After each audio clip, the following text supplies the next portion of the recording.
দুপুরবেলা কি রান্না করবো ভাবতে ভাবতেই ফ্রিজ খুললাম, ফ্রিজে দেখতে পেলাম পুঁই শাক রাখা আছে। হঠাৎই মনে পড়লো, ওহো সেদিন তো মাসি পাঠিয়েছিল বনুর হাত দিয়ে পুঁই শাক, মাসির বাগানের টাটকা টাটকা পুঁই শাক বলে কথা, চলো সেটাই আজকে রান্না করা যাক।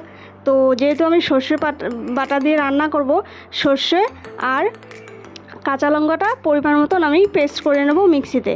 তারপরে এখানে আমি কিছু সবজি বাটিও দিয়েছি, যেরকম ধরো কাঁকরোল দিয়েছি একটুখানি, আর একটা আলু দিয়েছি, আর কয়েক টুকরো বেগুন দিয়েছি, যেগুলো আর কি পুঁই শাকের সাথে যায় সেগুলোই সবজি দিয়েছি। তো কড়াই বসিয়ে দিলাম, কড়াইতে দিয়ে দিলাম পরিমাণ মতন তেল, পুরনে দিয়ে দিলাম কালো জিরে। তারপরে সবজিগুলো প্রথমে আমি দিয়ে দিলাম, যেরকম ধরো কাঁকরোল, বেগুন, আলুটা প্রথমে দিয়ে হলুদ গুঁড়ো দিয়ে নাড়াচাড়া দিয়ে তারপরে পুঁই শাকটা দিয়ে দিলাম। পুঁই শাকটা দিয়ে পরিমাণ মতো নুন দিয়ে আবারও নাড়াচাড়া করে দিয়ে দিলাম সর্ষে আর কাঁচা লঙ্কার পেস্টটা।